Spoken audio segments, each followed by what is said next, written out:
Good morning guys. আজকে বৃষ্টির দিনে গরম গরম খিচুড়ির সাথে কচু বড়ার সাথে কচুর শাক অনেক খুব টেস্টি ছিল।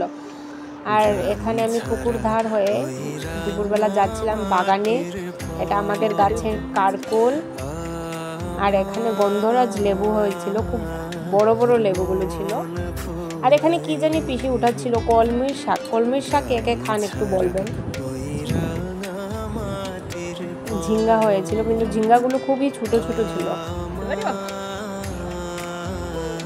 আর এটা হচ্ছে কুমড়ো গাছের মানে কুমড়োর জালি আর কি, মানে ছোট্ট কুমড়ো, সেটা আমরা বড়া খাই এটা দিয়ে ময়দা দিয়ে।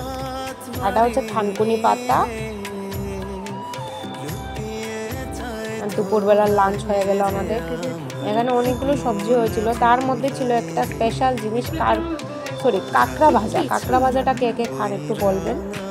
আর এখানে হয়েছিল দুপুরবেলা মোরলা মাছ দিয়ে বেগুন দিয়ে তরকারি। আর আজকের ভিডিওটা এখানেই শেষ করলাম।